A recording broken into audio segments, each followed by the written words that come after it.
ఏం కాదు ఏం కాదు. డబ్బు ఉంటేనే సార్ ఈ లోకం, డబ్బు ఉంటేనే వాళ్ళు వచ్చారు, ఫైనాన్స్ వాళ్ళు వచ్చారు, ఏసీపీకి సిఏకి డబ్బులు ఇచ్చారు, ఇక సైలెంట్ అయ్యారు వాళ్ళు. అది సార్ ఖమ్మం ఏసీపీయా?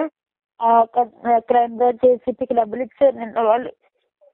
చెప్పిండు ఎక్కడుందమ్మా న్యాయం, పెద్ద పెద్ద వాళ్ళు లంచాలు తింటుంటే మనం ఇలాంటి చిన్న వాళ్ళకి ఎక్కడ న్యాయం జరుగుతుంది అని అన్నాడు కానిస్టేబుల్. అతను మంచోడు సార్ ఆయన.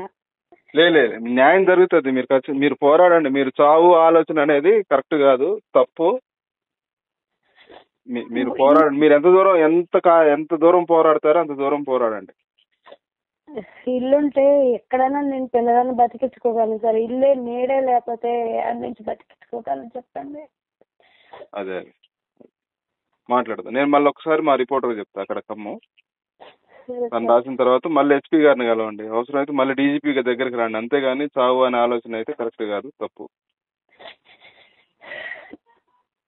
పోరాడండి ఏం కాదు. న్యాయం జరుగుతుంది, ఖచ్చితంగా న్యాయం జరుగుతుంది.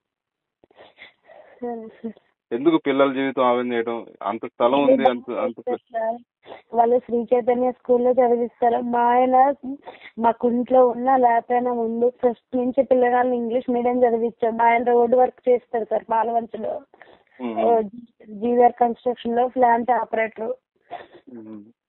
బాగా చూసుకున్నాడు సార్. అప్పుడు యాక్సిడెంట్ అయిందని మేము డబ్బులు తీసుకున్నాం, ఆ డబ్బులు కూడా తీర్చేసాం. మమ్మల్ని చిత్రహింసలు పెడుతున్నారు వాళ్ళు.